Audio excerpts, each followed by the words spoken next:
पहले हमें कंप्यूटर में एमएस ऑफिस को खोल लेना है। ऑफिस आपका कोई भी वर्जन हो, सभी एक जैसा ही रहता है, थोड़ा थोड़ा डिफरेंस रहता है बस। तो यहाँ पर इस तरह का वर्ड फाइल खुल जाएगी ब्लैंक। और सबसे पहले हमें पेपर का साइज़ सेलेक्ट करना होगा। पेपर का साइज इसलिए इम्पोर्टेंट है कि जब आप प्रिंट कराने जाओगे तो अगर पेपर साइज सही से नहीं बनाया होगा, आपने सेलेक्ट किया होगा, तो प्रिंट बेकार निकलेगा, कटा आधा अधूरा, ऊपर से कट जाएगा, नीचे से कट जाएगा। इसलिए सबसे पहले पेपर सेलेक्ट करते हैं और फिर इसके बाद ये रूलर जो है दोनों तरफ आपको दिख रहा होगा पैमाना, ये सेलेक्ट करते हैं, जिससे हमें पता रहे कि हम कहाँ पर लिख रहे हैं और कितने हिस्से पर पेपर के प्रिंट होगा और कितने हिस्से पर नहीं होगा। तो यहाँ पर मैंने अपना नाम लिख दिया है। सीवी में सबसे ऊपर की तरफ अपना नाम लिख देंगे और फिर आप नीचे की तरफ अगर आपने थोड़ा बहुत भी काम किया है या आपकी हायर एजुकेशन है किसी स्पेशल चीज़ में, तो नाम के नीचे अगर लिख देंगे, क्योंकि रिज्यूमे कोई भी पढ़ता है तो सबसे पहले नाम देखता है और उसके आसपास ही नज़र उसकी जाती है। तो यहाँ पर मैंने डाल दिया, जैसे कि मैं सेल्स में जॉब करता हूँ और अभी नई जॉब है और मैंने MBA भी किया है, तो मैं अपने नाम के जस्ट नीचे ही डाल दूँगा सेल्स एग्जीक्यूटिव MBA, ताकि कोई मेरा नाम ही पढ़े तो ये नज़र में आ जाए। अगर वो पूरा रिज्यूमे नहीं पढ़ता तो भी उसकी रिज्यूमे को देखने की इच्छा बढ़ जाए, क्योंकि मैंने MBA किया हुआ है और सेल्स प्रोफाइल है मेरा। तो कहीं भी सेल्स की वैकेंसी होगी तो एक बार आदमी ज़रूर मेरे रिज्यूमे को पढ़ेगा। और उसके जस्ट नीचे ही मैं अपना कॉन्टैक्ट नंबर डाल दूंगा, फ़ोन नंबर और साथ में मेल ID। ईमेल ID काफ़ी लोग पूछते हैं डालना ज़रूरी है या नहीं है, तो मैं आपको बता दूं, मेरे काफ़ी सारे फ्रेंड HR में हैं और ईमेल से ये फ़ायदा होता है कि आपका जो फ़ोन नंबर है वो 2-4 सालों में कभी खो जाता है या कभी बदल जाता है, लेकिन मेल ID जो होती है वो काफ़ी दिनों तक सही सलामत रहती है। तो जो भी HR अपना डेटा बनाता है एक्सेल सीट में, तो वो आपका मोबाइल नंबर डाल लेता है और आपका मेल ID डाल देता है। तो जब भी वो बल्क में कोई भी इंफॉर्मेशन को शेयर करना होता है या कैंडिडेट इंटरव्यू के लिए बुलाने होते हैं तो उन्हें मेल कर देता है। यहाँ पर सबसे पहले हम शुरू में ही इस वर्ड फाइल को सेव कर लेंगे डेस्कटॉप पर, ताकि हम जितना भी काम कर रहे हैं वो सेव रहे और हमारा कंप्यूटर शट डाउन भी हो जाए तो भी हमें दोबारा से फिर सारी चीज़ें ना करनी हो। यहाँ पर हम एक लाइन खींच लेंगे, जैसा कि आप रिज्यूमे में देखते हैं। तो लाइन कीबोर्ड से ही खिंच जाएगी और जैसे ही एंटर का बटन दबाएंगे ये बोल्ड कलर में हो जाएगी।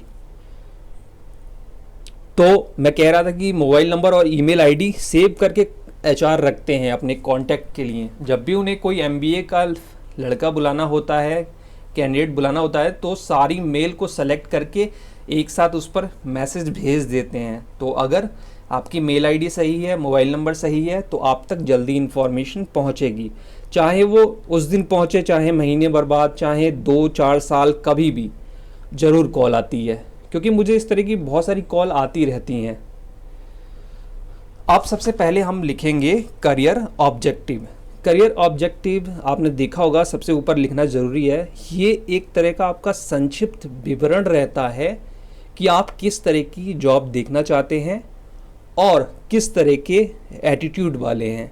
तो यहाँ मैंने लिख दिया, looking career in sales industry where I utilize my strength and education, I want to grow with company goal and objective. छोटा सा लिखिए, अच्छा सा लिखिए, देखने में अच्छा लगे, पढ़ने में भी अच्छा लगे।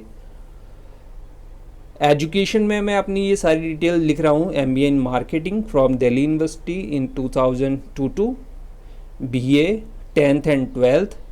तो मैंने एक साथ लिखने की कोशिश की, लेकिन पहले मैं 12th कर देता हूँ क्योंकि सभी में ईयर चेंज है। तो 12th from CBSE board in 2017, 10th from CBSE board in 2015। तो ये मैं टाइप कर लूँगा और लिख लूँगा। आगे मैं बहुत कुछ बताने वाला हूँ। एक तो वर्ड में आप कैसे कैसे बनाएंगे, फॉर्मेट क्या क्या रखेंगे, लेटर किस में रखेंगे, किस लैंग्वेज में रखेंगे, ये सारी चीज़ें बताने के साथ साथ आपको इनका मतलब भी समझाऊंगा। अब हम प्रोजेक्ट ट्रेनिंग लिख लेते हैं। काफ़ी लोग जो MBA, BTech या प्रोफेशनल कोर्स करते हैं, उन्हें पढ़ाई के दौरान में ट्रेनिंग भी करनी होती है कंपनी पे जाके, ऑन साइट जाके। तो 45 दिनों की, 1 महीने की, 1.5 महीने, 3 महीने की होती है। तो प्रोजेक्ट ट्रेनिंग चाहे आपने 15 दिन भी की हो, आपको लिखना चाहिए। उससे काफ़ी ज़्यादा सामने वाले जो एचआर को है काफ़ी ज़्यादा हिंट मिलती है कि आप किस तरह के बंदे हैं। अगर वो आपको हायर करते हैं तो आप कैसे कैसे उनकी हेल्प कर सकते हैं। पूछने से ज़्यादा रिज्यूमे ही आपका फर्स्ट इम्प्रेशन होना चाहिए। उसके बाद ही जब रिज्यूमे देख के किसी की खलबली मचती है ना, तब वो फ़ोन घुमाता है कि क्या रिज्यूमे में जो चीज़ लिखा गया है असल में बंदा ऐसा ही है बात करने में या नहीं है। तो किसी को फ़ोन करवाना हो तो भाई रिज्यूमे तो अपना मस्त बनाना ही होगा। तो यहाँ पर मैंने प्रोजेक्ट ट्रेनिंग ली है एसके मारुति शोरूम, जहाँ पर मैंने सेल्स ट्रेनिंग की थी। अब मैंने वहाँ क्या काम किया था, I worked here 3 month with paid training. मैं वहाँ पेड ट्रेनी था, यानी फ्री में मैंने काम नहीं किया। 3 मंथ का वो मेरा ट्रेनिंग पीरियड था, उसमें उन्होंने मुझे पेमेंट भी दी। पेमेंट टारगेट बेस्ड थी, टारगेट अचीव हुआ तो पेमेंट में मिली। मैंने ये पेड ट्रेनिंग क्यों लिखी है कि मुझे पैसे मिले। काफ़ी लोग सोचते हैं कि फ्री में ट्रेनिंग के लिए तो कोई भी रख लेता है, लेकिन अगर किसी को पैसे देने होंगे तो अच्छा कैंडिडेट ही रखेगा।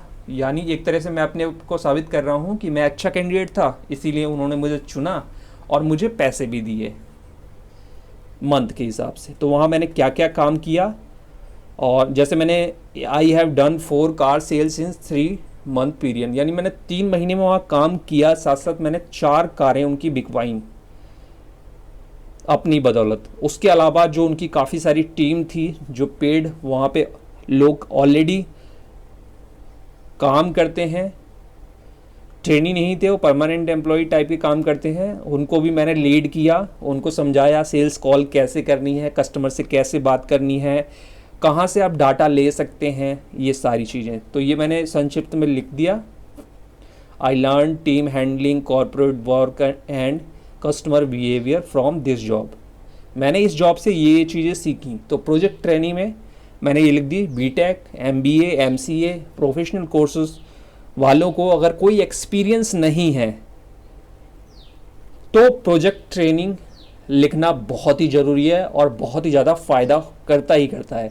और एक्चुअल में अगर आपने बीटेक करी है, प्रोफेशनल कोर्स करे हैं, तो ट्रेनिंग ज़रूर होती है जो कि हमें कॉलेज में सबमिट भी करनी होती है। तो आपको यहाँ लिखना ज़रूरी है।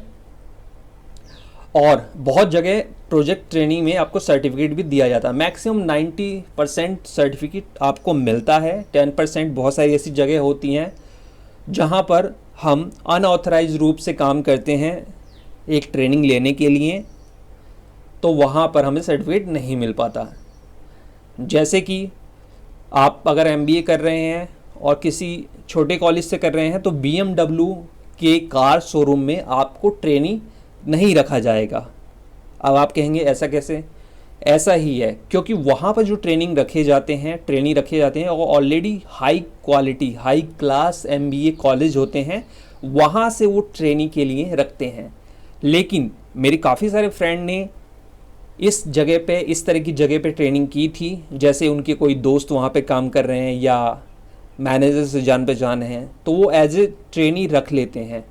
क्योंकि आपको पता ही है ट्रेनी भी परमानेंट एम्प्लॉय नहीं होते, तो मैनेजर अपने बिहाफ पर उन्हें रख लेते हैं, मालिक अपने बिहाफ पर रख लेता है, जिससे उनको सर्टिफिकेट नहीं दिया जाता, लेकिन सारा काम, टारगेट, सारी चीज़ें ज्यों की त्यों की जाती है। अब मैं बताऊं कि वो लोग क्यों नहीं रखते छोटे कॉलेज से। बड़े कॉलेजों से इसलिए रखते हैं कि उनकी इंग्लिश अच्छी होती है, पर्सनैलिटी अच्छी होती है, और साथ ही इनको हाई क्लास क्लाइंट को डील करना होता है।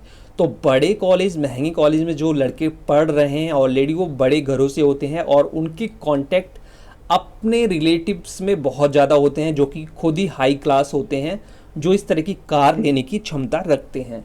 इसलिए वो वहाँ से लड़के चुनते हैं।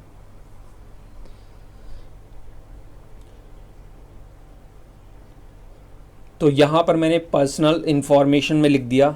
पर्सनल इन्फॉर्मेशन में मेरा मैरिड हूँ, अनमैरिड तो सिंगल लिखा है। डेट ऑफ बर्थ में मैंने अपनी डेट ऑफ बर्थ लिख दी है, पिता का नाम, परमानेंट एड्रेस लिख दिया है, मोबाइल नंबर, और यहाँ पर लिखने की ज़रूरत नहीं है मोबाइल नंबर, क्योंकि ऑलरेडी हम ऊपर दे चुके हैं।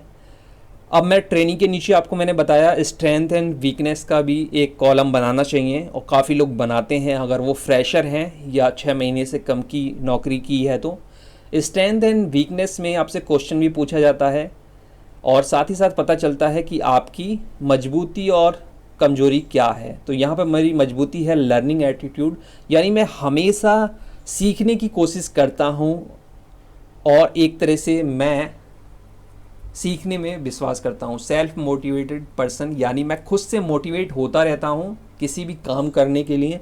कहीं भी प्राइवेट जॉब में आप जा रहे हैं तो सेल्फ मोटिवेटेड होना बहुत ही ज़रूरी है। अब यहाँ पर सभी चीज़ें एक तरह की ही दिख रही हैं, अब हमें इसमें से कुछ चीज़ें बोल्ड करनी है, कुछ बड़ी करनी है, ताकि रिज्यूमे देखने में दूर से काफ़ी अच्छा और अट्रैक्टिव लिखें। तो जो हेडिंग है उसे हेडिंग करेंगे। अब यहाँ पर मैंने फ़ॉन्ट चेंज किया, अब मैं फ़ॉन्ट चेंज करके देख रहा हूँ कौन सा फ़ॉन्ट में मेरा रिज्यूमे ज़्यादा अच्छा प्रिंट होगा, ज़्यादा अच्छा लगेगा। तो यहाँ पे वर्दाना में कर लिया, और यहाँ पर ये सभी का साइज अभी एक है, लेकिन नाम का साइज़ सबसे ज़्यादा रखेंगे, फिर हेडिंग का साइज उससे थोड़ा सा छोटा रखेंगे, और उसके बाद जो सब्जेक्ट लिखे हुए हैं। तो यहाँ पर ये मुझे अच्छा नहीं लगा, मैं कैलवरी में ही करता हूँ जिससे साफ़ सुथरा लिखा हुआ दिखाई दे रहा है, और KL कुमार को मैं 16 फ़ॉन्ट में कर लेता हूँ। अब बाकी के जितने भी फ़ॉन्ट रहेंगे, फ़ॉन्ट साइज़ रहेगा वो इससे छोटा ही रहेगा। तो यहाँ पे मैं 14 लेके चल रहा हूँ, 14 नाम से थोड़ा सा छोटा, ताकि रिज्यूमे देखने में भी अट्रैक्टिव लिखे। तो अब हमने सारी चीज़ें लिख ली हैं, और अब हमें रिज्यूमे को थोड़ा सा सही तरह से ग्रूमिंग करना है, यानी सजाना है। अब कैरियर ऑब्जेक्टिव, यानी जितने भी अब हम मोटी हेडिंग रखेंगे वो सभी एक जैसी होनी चाहिए, यानी 14 फ़ॉन्ट की होनी चाहिए, और साथ ही हम ये इसके नीचे अंडरलाइन भी कर लेंगे। तो इस तरीके से हम सारी चीज़ें पहले हेडिंग देख लेंगे, फिर आगे हमें कितने पेज का रिज्यूमे है, कैसे सेट करना है, ये भी आगे मैं बताऊंगा, और उसके आगे भी काफ़ी सारी चीज़ें हैं। तो अगर आपने कभी रिज्यूमे नहीं बनाया या थोड़ा बहुत बनाया है, बहुत अच्छा नहीं बनाया, तो आप इसको देखेंगे तो आपको सारी चीज़ें समझ में आ जाएंगी किस तरह से बनेगा, और किस किस चीज़ के पीछे क्या क्या मोटिव्स रहता है। तो यहाँ पर मैंने फ़ॉन्ट कर लिया, और ये जो डेट प्लेस है ये भी सेम फ़ॉन्ट में ही होगा जैसा हेडिंग है, केवल नाम बड़े में रखिए। अगर आप ज़्यादा तरह के फ़ॉन्ट कर लेंगे 14, 16, 18, तो आपका रिज्यूमे जब प्रिंट होकर निकलेगा तो बड़ा ही अटपटा सा लगेगा, सही नहीं लगेगा, अनप्रोफेशनल लगेगा। अब यहाँ पर मैंने हेडिंग दे दी है, अब मुझे यहाँ पर चीज़ें व्यवस्थित करनी है। अब जैसे कंपनी का नाम मैंने वैसे ही रख लिया था, तो यहाँ पे कंपनी हेडिंग डाल दी, फिर मैंने पोजीशन हेडिंग डाल दी, सेल्स ट्रेनिंग। अच्छा, जो भी शब्द आप लिख रहे हैं, वर्ड लिख रहे हैं, उसके नीचे अगर रेड लाइन आ जाती है तो इसका मतलब है कि उसमें स्पेलिंग मिस्टेक है, तो उसको राइट क्लिक करके आप सही कर लीजिए। क्योंकि स्पेलिंग मिस्टेक, बहुत सारे लोग इतने चूजी होते हैं HR कि स्पेलिंग मिस्टेक को ज़्यादातर पकड़ते हैं और आपको डिमोटिवेट कर देंगे इंटरव्यू में। तो स्पेलिंग मिस्टेक तो होनी ही नहीं चाहिए, इसीलिए रिज्यूमे बनाने में थोड़ा सा टाइम देना चाहिए और कई बार पढ़ना चाहिए। मैं रिज्यूमे को बना लेता हूँ पूरी अच्छी तरीके से। मैं स्टार्टिंग की बताऊँ, स्टार्टिंग में भी ऐसे ही करता था, रिज्यूमे बनाता था, उसको प्रिंट निकाल के, क्योंकि कभी कभी हम कंप्यूटर की स्क्रीन पर जो स्पेलिंग है वो सही से चेक नहीं कर पाते, तो मैं प्रिंट करा के फिर एक एक लाइन को देखता था, और जो जो स्पेलिंग मिस्टेक रहती थी उसको गोला कर देता था, उसके ऊपर गोला कर देता था, और फिर उसको कंप्यूटर में ठीक करता था, फिर दोबारा से उसको प्रिंट करता था। तो यहाँ पर मैं एक लाइन और ऐड कर रहा हूँ प्रोफेशनल क्वालिफिकेशन की, क्योंकि मैंने अपनी एजुकेशन डाल दी, प्रोजेक्ट ट्रेनिंग डाल दी, अब प्रोफेशनल क्वालिफिकेशन डाल दी। अगर आपने BA करा है, BA BCom, ये सारी चीज़ें, अगर इसमें प्रोजेक्ट ट्रेनिंग नहीं होती तो आपको प्रोजेक्ट ट्रेनिंग वाला हिस्सा निकाल देना चाहिए, तब आपके ये प्रोफेशनल क्वालिफिकेशन वाला ज़्यादा काम आएगा। तो इस तरीके से कर सकते हैं।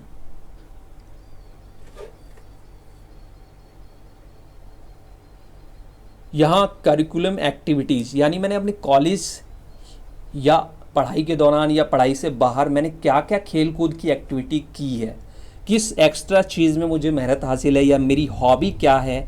तो यहाँ मैंने लिख दिया coordinator of college dance team, यानी मैं डांस टीम का कोऑर्डिनेटर था अपनी कॉलेज में। मुझे डांस काफ़ी अच्छा लगता है और मैंने किया भी है। डिस्ट्रिक्ट लेवल क्रिकेट प्लेयर हूँ मैं। Participated in district level business quiz competition and won third prize. मैंने बिजनेस कंपटीशन में भी हिस्सा लिया है क्विज शो में, और उसमें थर्ड रैंक मेरी आई थी एज ए MBA के दौरान। तो यहाँ पर मैंने लिख दिया ये सारी चीज़ें। अब मुझे जो रिज्यूमे है 1 पेज का बनाना है या 2 पेज का बनाना है। तो मैंने जैसा कि पहले भी अपनी वीडियो में बताया है कि अगर आपने साधारण कोर्स किए हैं, प्रोफेशनल कोर्स नहीं किया है, तो आपका resume as a fresher 1 page का ही होना चाहिए। अगर आपने प्रोफेशनल कोर्स किया है BTech MBA MCA, जहाँ पर प्रोजेक्ट ट्रेनिंग का एक कॉलम बढ़ जाता है, तो आपको 1.5 पेज का यानी 2 पेज का रिज्यूमे बनाना चाहिए।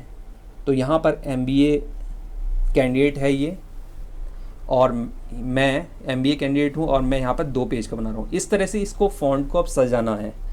तो हमने जितने भी स्ट्रेंथ एंड वीकनेस में पॉइंट लिखे हैं, अगर हम इस तरह से 1 2 या बोल्ड करके उसे बिंदी लगाते हैं तो दिखने में जब प्रिंट होके आएगा तो काफ़ी अट्रैक्टिव लगेगा। अब यहाँ पर हमें स्पेस नहीं था ईमेल और नीचे वाले लाइन में, यहाँ पर मैंने स्पेस दे दिया है, और कैरियर ऑब्जेक्टिव वाले में इसके स्पेस दिया है, एजुकेशन नीचे की तरफ स्पेस दिया है, क्या थोड़ा भी अटपटा नहीं लगना चाहिए,